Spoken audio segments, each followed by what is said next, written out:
Bueno, como vieron en las charlas anteriores, es importantísimo eh, prevenir.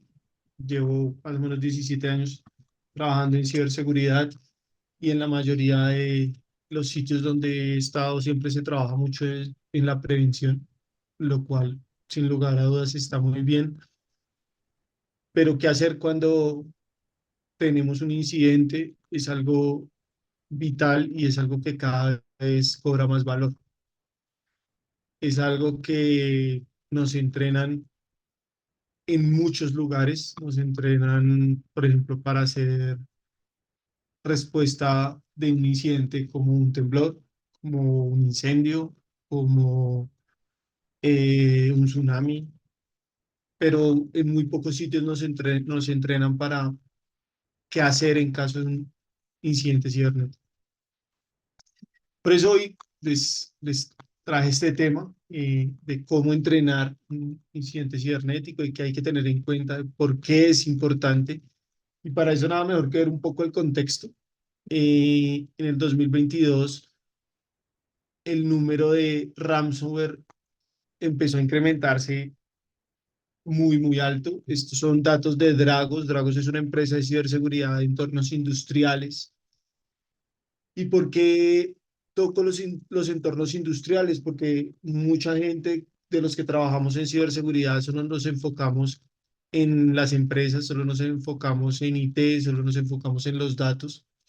Sin embargo, un ataque a un entorno industrial puede llegar a ser incluso más grave en términos de vidas, en términos de afectación a la sociedad, que lo que es un entorno, de lo que es un incidente en un entorno IT.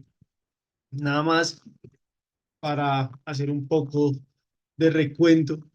En el 2021, el incidente al Colonial Pipeline, el oleoducto más grande en los Estados Unidos, dejó sin funcionar todo el sistema de gasolina y gas y diésel de toda la costa este de los Estados Unidos. 8.000 millas, más de 8 estados durante 8 días sin suministro de hidrocarburos.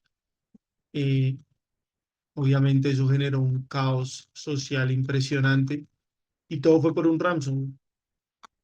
En Latinoamérica, desafortunadamente, las cifras suelen ser muy bajas y suelen ser muy mentirosas porque solemos tener muchos más casos de incidentes, pero no los reportamos. Sin lugar a dudas, Europa y Estados Unidos, o perdón, Estados Unidos no, sino Norteamérica, incluido México, son donde más afectaciones se ven, es donde más incidentes hay. Y hay varios que se han presentado en la región y que se han hecho noticia.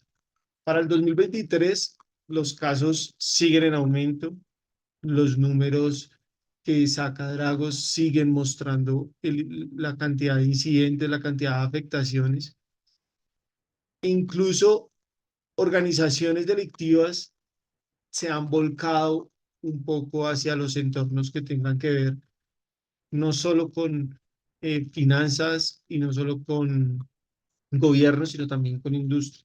En México puntualmente hay un APT muy robusto que es FIN13, también conocido como Bandidos MX. Principalmente su principal, digámoslo así, cliente para atacar son las entidades financieras o todo lo que tiene que ver con el sector financiero. Sin embargo, se han visto rastros de técnicas y tácticas de FIN13 en algunos de los incidentes industriales. Entonces, como ven, es muy importante empezar a tener en cuenta estos escenarios y qué hacer en caso de que suceda. Porque la historia nos ha mostrado que no sabemos qué hacer. En el ciberataque en marzo del 2023, en el ataque a todo el sistema escolar de Minneapolis, el gobierno no supo qué hacer, lo único que pudo hacer fue cerrar muchos colegios y devolver a los niños. No había un plan B, no había una forma de hacerlo. En Canadá, a finales del 2023 también, una mina de cielo abierto, de las más grandes del mundo, sufre un ataque cibernético en el que pierden el control de toda su maquinaria, de toda la maquinaria industrial de transporte de material. Estamos hablando de camiones cuyas llantas tienen 3 metros de alto, que cargan 50 toneladas. Imagínense un camión de esos sin control por cualquier parte. Podría llegar a ser muy, muy crítico. Les tocó apagar toda la red con pérdidas cercanas a los 12 millones de dólares por hora por este incidente. Duraron más o menos día y medio sin poder trabajar y tuvieron que volver a instalar algunas cosas para recuperar la producción. Las estadísticas pues siempre son un poco alarmantes, pero se cree que para el 2023 el costo del cibercrimen fue de 8 trillones de dólares y se cree que para el 2025 cierren cerca de 10,5 trillones de dólares. Entonces, por esto es que es muy importante aprender a cómo reaccionar, a qué hay que hacer, porque como veían en clase, en las charlas pasadas, en la charla de Javier, a veces desde un simple phishing puede ser la forma de entrada. La técnica en donde le cambian un solo patrón o le adicionan una letra o le modifican una letra a un dominio se llama typo squatting. Hace unos años creé una herramienta que está en GitHub eh, que genera automáticamente cierta cantidad de patrones o de modificaciones que pueden ser usados. Con un dominio como disneyplus.com puedes generar más de 750.000 dominios alternos. Entonces, es muy fácil suplantar un dominio con una simple variación. ¿Alguno ha detectado la variación entre los dos que están ahí de hip hop? No veo que ninguno lo ponga en el chat. Si se dan cuenta, es simplemente este arroba v. Exacto, Raúl. Es solo este arroba.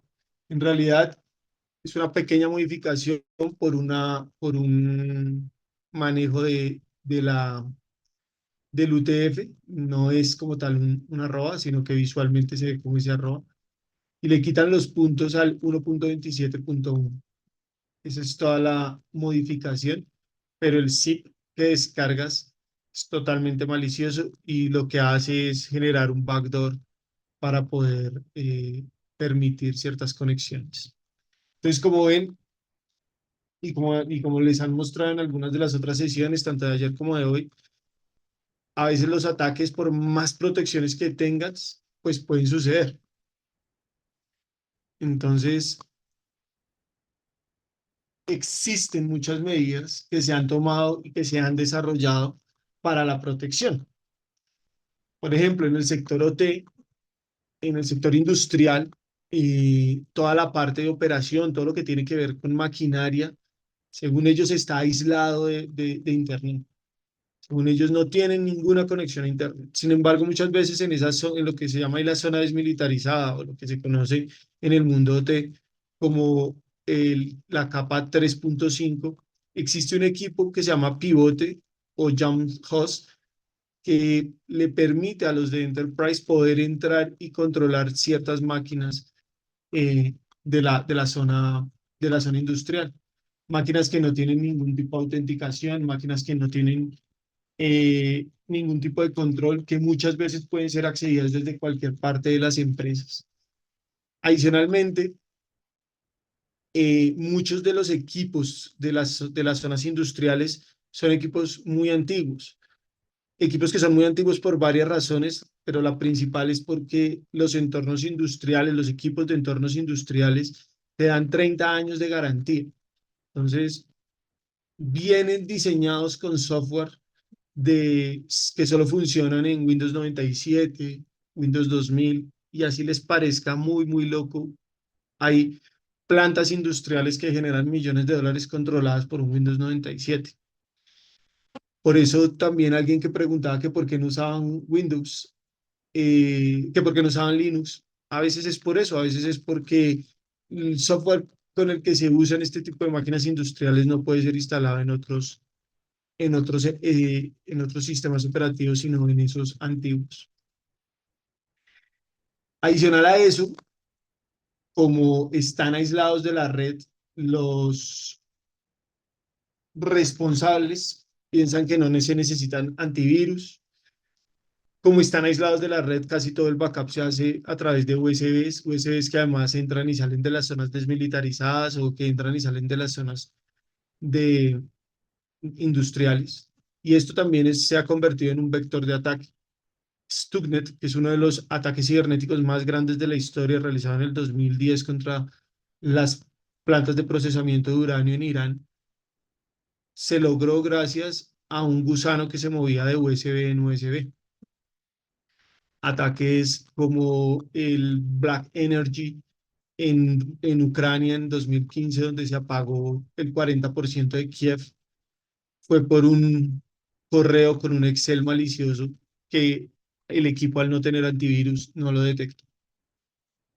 Entonces, por más de que se coloquen ciertas medidas de seguridad, no todas van a ser efectivas y siempre va a haber algún vector que puedan aprovechar los delincuentes para, ¿para qué? Para poder entrar. En el sector IT creamos muchísimos más medidas y muchísimos más entornos. Tenemos equipos de ataque, equipos de respuesta, equipos púrpuras, tenemos CISOs, tenemos mecanismos de autenticación, tenemos procedimientos y coordinaciones de cómo responder. Sin embargo, empresas enormes se han visto afectadas por ataques relativamente sencillos, vulnerabilidades que han sido expuestas y que nunca han sido corregidas a tiempo, se ven aprovechadas por los delincuentes sin importar todas estas medidas. Todas estas medidas de control son necesarias y son muy, muy útiles y deben implementarse, pero es fundamental conocer, perdón, es fundamental conocer cómo contestar, cuál es el paso a paso de contestar. La respuesta a incidentes no es lineal, no es como esta grafiquita que le ponen a uno donde sí, preparas, detectas, coordinas, recuperas, haces el postmortem, coordinas. Eso no funciona así. Hay incidentes en donde duras una semana nada más en identificación. Hay incidentes donde duras una semana, un día haciendo solo contención. Hay veces que ya listo lo tienes, crees que ya van a poder empezar a erradicar y resulta que hay un backdoor o resulta que hay alguna persistencia por la cual el atacante puede volver a entrar y no te habías dado cuenta y vuelves y arrancas a identificar. Muchas veces sucede que los incidentes no podemos avanzar en una identificación correctamente porque las empresas no tienen desplegado un XDR o no tienen desplegado una visibilidad completa. Sucede en IT y sucede en OT. Entonces, es fundamental entender que necesitas capas de threat hunting, que necesitas escenarios afuera y que necesitas un buen análisis forense para poder responder. Poder conocer eso, cuándo llamarlo, a qué activarlo, por qué es lo que se debe empezar a practicar, lo que se debe empezar a tener en cuenta. Muchas veces generamos muchísima documentación, playbooks de cómo responder a ransomware y en el momento en que viene el incidente, le decimos al CISO, listo, préstame el playbook de ransomware y no sabe ni siquiera dónde está. O es un documento de 200 páginas donde empieza con un glosario y tú no sabes ni siquiera cuál es el primer paso que tienes que hacer. Saber cuál es el flujo que puede tener un atacante, conocer cuáles son las técnicas y las tácticas de uno de tus adversarios comunes es fundamental. No ganas nada teniendo una protección espectacular o miles de millones de dólares en equipamiento cuando no conoces cuál es la táctica que ellos están usando, cuando no conoces cuál es el mecanismo de movimiento lateral que pueden usar, cuando ni siquiera conoces si los equipos que tienen esa protección contra esa elevación de privilegios que usa tu atacante. Pero entonces las empresas ya tienen todo esto, tienen todos los documentos, se sienten seguras y llega el momento de la verdad, llega el momento del incidente, llega el momento de ese letrero de sistema hackeado y llega y empieza todos los equipos de la red a sacar lo mismo y es cuando debes activar el plan de respuesta a incidentes. ¿Qué sucede en ese momento? El caos. Nadie sabe cuál es su rol, nadie conoce a quién hay que llamar, nadie sabe los tiempos de respuesta de los equipos de respuesta a incidentes, nadie sabe cuál es el brigadista que está eh, indicado para su área, los tiempos de respuesta de los equipos no están bien adaptados. El incidente sucede un viernes a las 4 de la tarde y nadie sabe por qué los de seguridad ya no están o cosas así. Y eso se ve reflejado en la vida real. ¿Se acuerdan de WannaCry hace unos años? Bueno, pues acá hay algunas fotos de lo que sucedió en ese momento. Empresas que salían a decir cerrado por virus informático, el jefe de seguridad con una foto de una pantalla diciendo que esto era lo que les estaba sucediendo, accesos denegados que nadie sabía por qué, mandaban a hacer una restauración y la restauración estaba corrupta. Todo eso sucede porque no se entrena.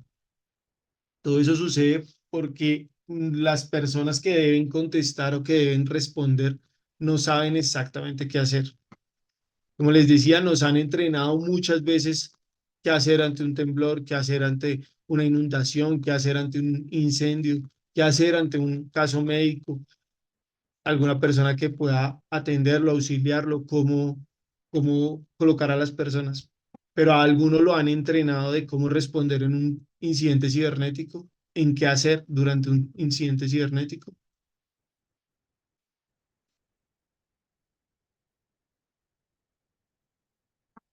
Por lo que veo, no. Bueno, existen varias formas de prepararse para los incidentes cibernéticos. Acá les voy a explicar tres, las tres, digamos, más comunes. Sí, Oscar dice, desconecta los cables. Muchas veces ese es otro de los problemas, que la reacción genera más incidentes que el mismo ataque. Entonces apagan los cables, apagan los servidores y cuando llegamos los equipos de respuesta a incidente no hay nada de evidencias.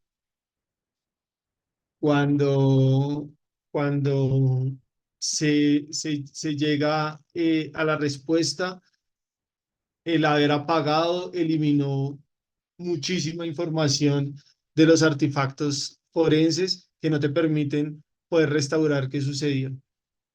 Otros que Juan Pablo coloca a aislar las máquinas afectadas. Esa es una excelente medida, es una de las primeras que te dicen hacer, es una de las primeras medidas de contención. El problema es cuando tu red es totalmente plana, cuando no tienes segmentación, cuando la segmentación se basa en IPs, cuando además no tienes la visibilidad completa de la red y entonces aíslas y al aislar no sabes si la parte que aislaste tiene o no tiene alguna característica o algún malware o alguna backdoor o ya han estado ahí y han dejado ciertas cosas.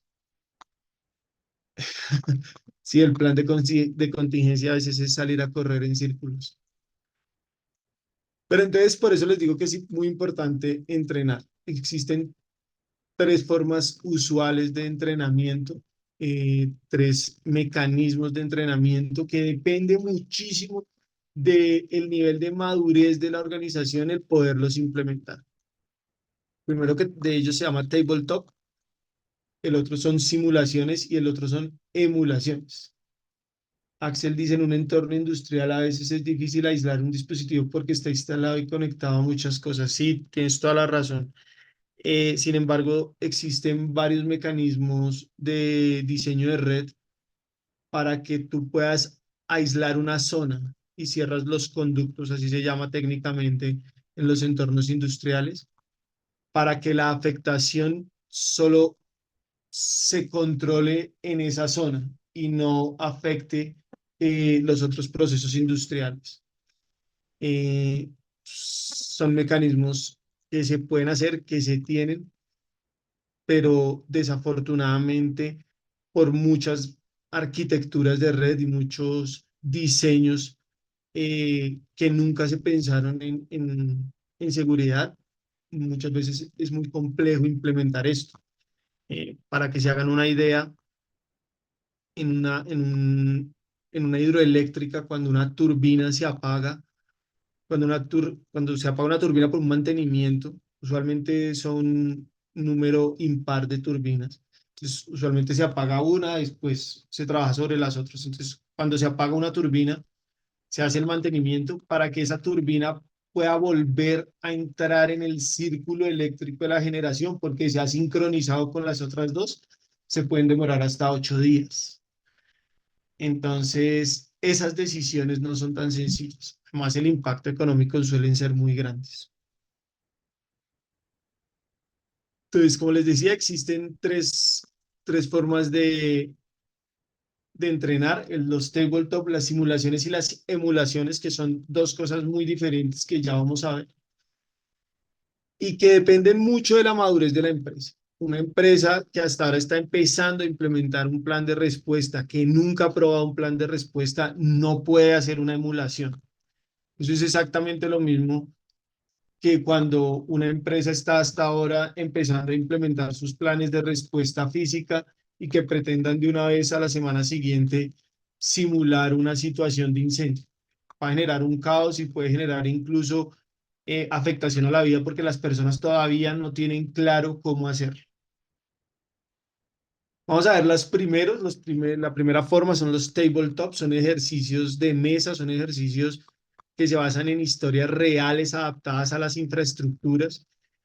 Suelen poder permitir probar tanto capas técnicas como capas gerenciales. Se puede probar tanto decisiones como conocimiento de los planes.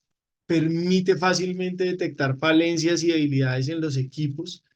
Recuerden que la ciberseguridad depende de tres factores clave, que es las personas, los procesos y la tecnología. Los tabletop permiten validar estos tres. Uno en un tabletop puede plantear que las personas adquieran cierta información de una máquina o que digan de dónde o cuál es el proceso para adquirirla.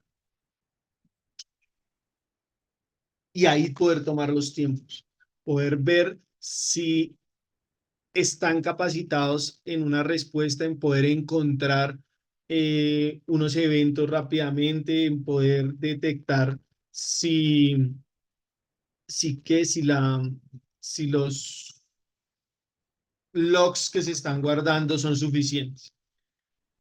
Les cuento un caso que viví personalmente en un tabletop. Pedimos que nos hicieran un respaldo de un backup que tenían. Sacaban backups incrementales cada 2 días y hacían uno completo cada semana. La persona que tenía que hacer la labor dañó 3 incrementales y un general porque no sabía cómo hacerlo correctamente. Entonces, esas falencias y esas se pueden determinar en los tabletop. La National Cyber Security Center del Reino Unido, fue uno de los primeros que documentó cómo hacer un tabletop. Hoy casi todos los CECIR globales, los CECIR de país lo tienen. El esquema es básicamente el que ven en pantalla, es definir muy bien qué se quiere con el ejercicio. Obviamente tener pues el aval del- de los C-Levels y del equipo responsable. Seleccionar cuál va a ser el approach, seleccionar si va a ser solo tabletop, si los vas a hacer reaccionar con algo, si solo vas a tener eh, datos gerenciales, si vas a tener datos o interacción entre la parte técnica y la parte de toma de decisiones, si el approach que vas a hacer para el ejercicio es un incidente que ya les sucedió o es un incidente que les puede suceder. Y ahí entonces ya puedes crear los equipos y puedes ver exactamente qué participantes requieres. Una de las partes fundamental y que es una de las más complejas cuando creas ciberejercicios es crear las métricas y crear eh, esa asociación entre tus objetivos y cómo los mides, cómo vas a calcular que lo que quieres probar si lo puedas documentar y asimismo crear el escenario que te permita hacer esas mediciones. Los escenarios tienen que ser realistas, tienen que estar basados en escenarios reales, en cosas que puedan suceder. Estuve en varios ejercicios, en un ejercicio en un entorno T, una vez planteé un, un ataque cibernético, un intento de ataque a través de un sistema eléctrico y el responsable me decía, pues mire, lo que pasa es que eso que usted está planteando sucede todos los días y yo lo que hago es apagar el equipo y volverlo a arrancar. Entonces, pues para él nunca era, o sea, nunca, o sea, si le sucedía, él nunca se hubiera dado cuenta que por ahí era que estaban entrando. Para él era, "Ay, no, se trabó el equipo y reinicia". Entonces hay que entender muy bien esos escenarios, ver exactamente qué le sucede, plantear cosas que sean realistas y que permitan de verdad medir esos escenarios. Ya teniendo ese escenario, entonces creas lo que se llaman los index, que son los momentos en donde vas a ejecutar eh, los diferentes retos, lo que les vas a poner a hacer, cómo en teoría ha ido avanzando el ataque. Se tiene que tener muy bien documentado, se tiene que tener muy claro para poder establecer y que tú como coordinador del ejercicio puedas tener las herramientas de dar respuestas ante cualquier duda que tenga un participante, desarrollar las guías, todo lo que vaya a ser tu entorno visual. A veces se hacen PPTs, a veces se hace con ya correos electrónicos. Existen aplicaciones en línea, en GitHub existen un par de aplicaciones con las que se puede emular un tabletop y crear grupos a través de Slack, de Telegram, para poder ver cómo contestan, qué contestan, y ahí sí ejecutar el ejercicio. Al ejecutar el ejercicio es muy importante que las personas que estén, pues no tengan ningún tipo de conocimiento de cómo es la historia y que las personas que lo desarrollaron tengan la capacidad de poder tomar esa medición, tomar esas métricas bien a tiempo y muy rápido. Esto sucede muy, muy rápido. En un ciberejercicio que se hace con C-Levels, tú no puedes demorarte más de 2 horas. Entonces, todo lo que ellos digan, todas las decisiones que se tomen tienen que quedar documentadas, grabadas, monitoreadas para poder dar ese feedback. Así se crean los ciberejercicios. Una simulación es que tú plantees un gemelo digital, que tú puedas tener una arquitectura virtualizada. Suelen ser mucho más técnicos, suelen ser para calificación a los equipos técnicos. Y lo que se plantea son unos ejercicios de Red Team contra Blue Team.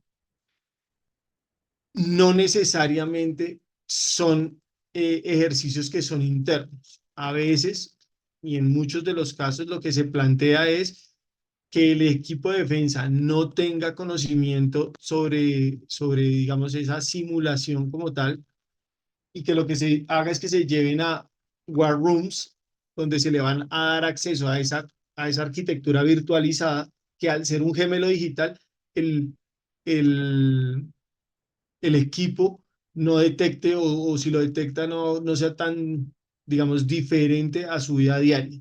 Y ahí empezar los ejercicios. Los ejercicios obviamente se tienen que basar no solo en una historia real y en un suceso real y los diferentes pasos del clean chain de cómo se genera el incidente, sino que además tiene que tener muy en cuenta la arquitectura de la red de, de la empresa. Esa simulación tiene que ser muy bien coordinada para poder realmente medir el proceso de respuesta a incidentes y ver. que las detecciones y que las contramedidas que se tomen sean efectivas, que las personas las sepan tomar, las sepan ejecutar y que se puedan medir muy bien los tiempos de cada uno de los procesos, cuánto se demoraron en una identificación, hicieron todas las identificaciones, tuvieron en cuenta aplicar contramedidas después de tener los datos suficientes de identificación y no como muchas veces hacen de aísle las máquinas. Aislar las máquinas como primera medida no debería ser una respuesta correcta en una respuesta de incidentes, por lo que ya les comenté. Entonces, tener ese kill chain, tener esa arquitectura de red, permite hacer esa medición y con la simulación, pues permite tener mucho más claro si todos los procesos y todos los pasos de los procesos están correctamente ejecutados por las personas. Por último, es la emulación. Aquí ya es ejecutar técnicas y tácticas sobre la infraestructura real. Esa es la gran diferencia con la simulación. En una emulación real es un entrenamiento real a la arquitectura de seguridad. Se requiere una conciencia muy alta de ciberseguridad para poderlo ejecutar. Se requiere tener muy en claro qué se va a hacer, cómo se va a hacer, porque estás lanzando ataques reales. Muchas veces lo que se hace es que se lanzan, por ejemplo, ransomware, y lo que hace la emulación es que genera unos archivos y esos archivos son los que cifran para no ir a dañar otro tipo de archivos. Obviamente es el entrenamiento más fuerte, es el entrenamiento, digamos, más claro y evidente. La herramienta más común para este tipo de escenarios se llama Caldera, desarrollada por Mitre, que tiene un módulo para IT y hace muy poco lanzaron el módulo para OT. Te permite ir paso a paso ejecutando los ataques. En el módulo de OT, por ejemplo, puedes emular protocolos como BACnet, protocolos como Modbus, protocolos como Profinet. Entonces puedes tener una colección de herramientas y de ataques que están diseñados para realmente hacer las técnicas y las tácticas como lo haría un delincuente real. Sin lugar a dudas, pues es bastante riesgoso ejecutarlo en OT. Se requiere personal muy entrenado, tanto para quien lo ejecuta como para quien está al otro lado de defenderlo y que no vayan a generar un incidente real. Por último, pues les voy a detallar un poco más cómo es el proceso de crear un tabletop, un TTX. Es fundamental, creo que es una de las herramientas más útiles para poder tener ese entrenamiento muy aplicable en todos los tipos de empresas, en todos los niveles de las empresas. No se requiere de, digamos, mucha capacidad técnica para poderlo ejecutar. Se requiere de conocimiento sobre ataques, se requiere de conocimiento sobre respuesta a incidentes, pero ya existen varios modelos públicos, CISA, INCIBE, Dragos, tienen algunas, SANS, tienen algunos, digamos, historias públicas que pueden ser adaptadas. Lo primero que se tiene que tener en cuenta son los vectores de ataque. ¿Hasta dónde se puede llegar con un vector de ataque? ¿Cuál sería el camino y los equipos afectados por ese vector de ataque?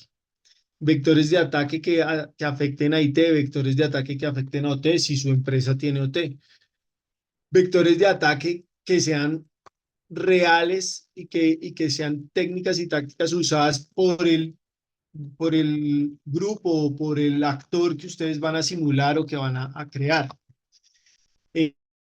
Eh, lo mismo, tener en cuenta qué va a usar y qué va a aprovechar, porque esos son los inputs que a ustedes les van a quedar para poder crear las evidencias de los incidentes, de los injects, de cada uno de los pasos. Y en algunos casos, dependiendo de la profundidad del TTX que se va a hacer, ejecutarlos en las máquinas para dejar ciertas muestras y poderlas solicitar. Poder dejar un archivo, poder dejar o hacer una serie de pruebas de fuerza bruta para poder pedir que analicen los logs del web server a ver si los vieron o para ver incluso si se generó alguna alerta en alguno de los sistemas de detección, bien sea en el WAF, bien sea en el IDS, bien sea en el CIEM, bien sea en el orquestador, en el SOAR. Toda esta evidencia que podamos crear se basa en estos vectores de ataque que vemos. Después tenemos que analizar las vulnerabilidades. Acá pues puse elementos de OT porque en esto, pues es muy sensible las vulnerabilidades que vayamos a encontrar. Necesitamos vulnerabilidades que de verdad sean críticas. Si vamos a plantear un incidente, pues el incidente debe generar temor, debe generar afectaciones. Entonces, en los entornos industriales es muy fácil encontrar, por ejemplo, este ataque que viene en Metasploit y que con dos comandos ya tomas el control completo de un PLC que puede ser el que abra o cierre una compuerta de una planta hidroeléctrica y podrías dañar la planta o podrías incluso drenar una represa, generando afectación obviamente en la sociedad. Entonces son vulnerabilidades que suelen ser muy críticas. Ese tipo de vulnerabilidades son las que nos sirven para las historias. Vulnerabilidades que sean fáciles de explotar, vulnerabilidades que sean críticas. Por ejemplo, la de hace poco con Palo Alto, que con dos comandos sencillos en Python ya podías tomar control prácticamente del dispositivo si tenía ciertas características del web ser público expuesto.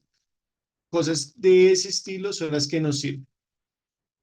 Ahí empieza uno a preparar las evidencias. Uno prepara las evidencias dependiendo de la historia que vaya a escoger. Si es un ransomware, si es un APT conocido, si es una afectación a elementos críticos de la red, si es una afectación a equipos que no están monitoreados, lo cual es muy válido y que puede llegar a generar mucho pánico porque no tienes esa visibilidad. Si el proceso tiene alguna forma de ejecutarlo en manual, bien sea un proceso de IT o un proceso de OT.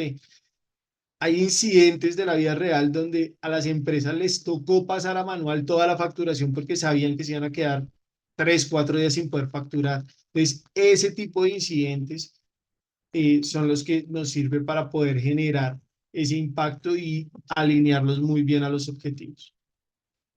Ya después, pues es plantear el caso, terminar de ensamblarlo todo para saber que tú tengas muy claro cuál es el paso a paso a seguir y cuál debería ser el paso a paso que ellos te planteen para salir de ese incidente. Eso era lo que les quería mostrar. Dejé de último mi presentación porque creo que es más valioso poder engancharlos desde el principio con el tema que supieran mis datos. Soy Diego Samuel Spitia, soy colombiano. Llevo 17 años más o menos trabajando en ciberseguridad. Soy ingeniero electrónico por profesión, pero hacker por pasión y pues me encuentran en cualquier red como DS Spitia. Espero que les parezca interesante este mundo de la respuesta a incidentes, que cada vez es más necesario y que cada vez se requiere que los entrenemos más.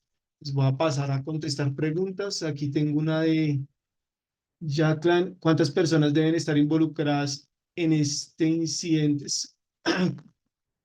y cada cuánto se debe hacer pruebas del plan de contingencia? Eso depende mucho de la organización. Hay organizaciones. Por ejemplo, hay entidades financieras que tienen 100, 150 personas dentro de los equipos de respuesta a incidentes y hay organizaciones financieras que tienen a 5 personas dentro del equipo de respuesta a incidentes.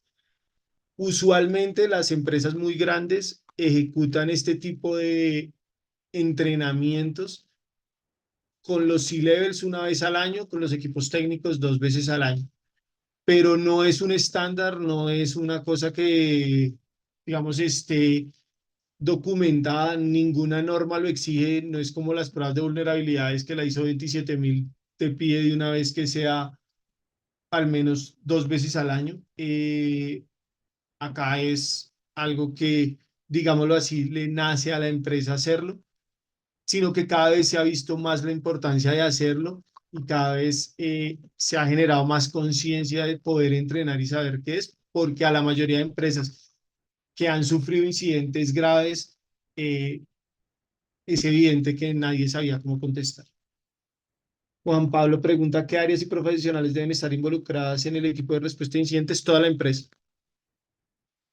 empresa, todas las áreas deben conocer. Pues esto es igual que un incendio. O sea, tú en un incendio no sacas a correr solo a los de la brigada, sacas a correr a toda la empresa y cada uno tiene que tener un rol. Hay unos que solo salen a correr, hay otros que son los que tienen que fijarse que no haya quedado a nadie en ninguna sala, hay otros que son los que están entrenados por algún nivel de bomberos y pueden empezar a mitigar las afectaciones del fuego. Hay otros que están encargados de sacarlos las cosas importantes físicamente. Entonces, esto es un plan que, a diferencia de como muchas veces queda en los documentos, que quedan solo los de sistemas y el CISO, esto es algo que debe tener todo, porque, por ejemplo, en un incidente de ransomware, el de comunicaciones tiene que saber de qué dice, el de finanzas tiene que saber cómo maneja el impacto financiero. Si el ransomware afectó todo el sistema financiero, el área de finanzas tiene que tener un plan de cómo mitiga esto. Gracias, Juanita. Los reportes de incidentes como aquí en México, hay que dar aviso a la policía cibernética. Mira, desconozco la ley puntual. Sé que si tiene afectación a datos personales, sí se tiene que reportar, pero no sé si todos los incidentes se tienen que reportar. Recuerden que hay ransomware hasta de 4 extorsiones. Entonces, por ejemplo, después de que sea un ransomware de doble extorsión, sí o sí hay que reportarlo porque se van a ver afectados datos de personales. Pero, por ejemplo, un impacto de un insider, un impacto de un qué, de una exfiltración de información industrial o de información profesional, no sé si se va a reportar. Algunos recursos, libros, cursos que pueda recomendar, también sus redes sociales o blog. Gracias, muy buena práctica. Pues mira, de respuesta a incidentes puntualmente, hay muy buenos libros, incluso uno es de un mexicano al que admiro mucho, que es Roberto Martínez. Hace poco sacó un libro muy bueno sobre respuesta a incidentes. Cursos en UEMAI hay varios. Yo tengo montado uno sobre introducción a la ciberseguridad en entornos industriales. Pues valga la publicidad, mañana o pasado ya voy a actualizar a las dos últimas normas que tiene y va a tener un módulo sobre respuesta a incidentes. Eh, en Udemy hay algunos cursos sobre respuesta a incidentes, sobre áreas puntuales de respuesta a incidentes, como por ejemplo un incident handler, por ejemplo un forense, por ejemplo cómo adquirir evidencia o qué son los artefactos, que ya, eso ya son cosas muy puntuales de respuesta a incidentes. SANS tiene pues 2, 3 cursos completos de respuesta a incidentes.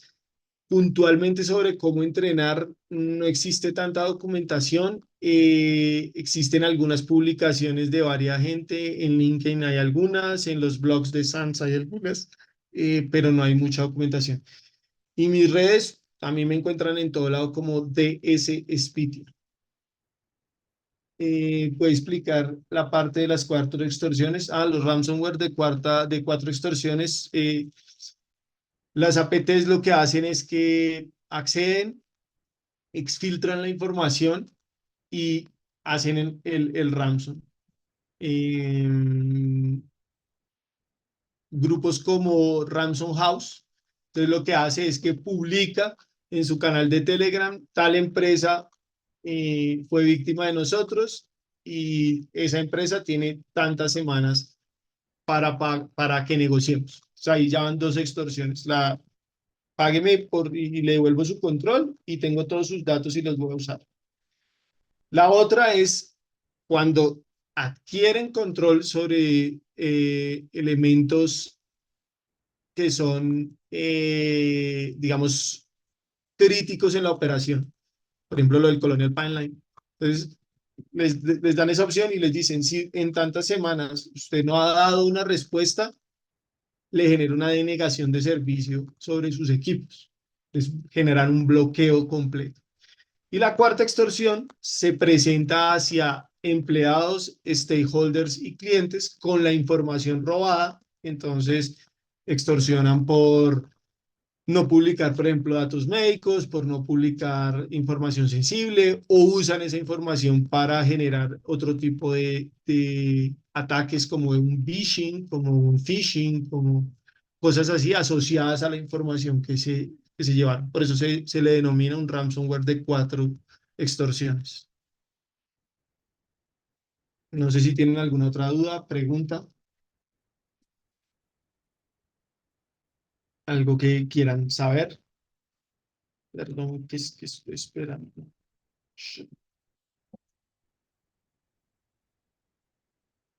¿Alguna otra duda, pregunta?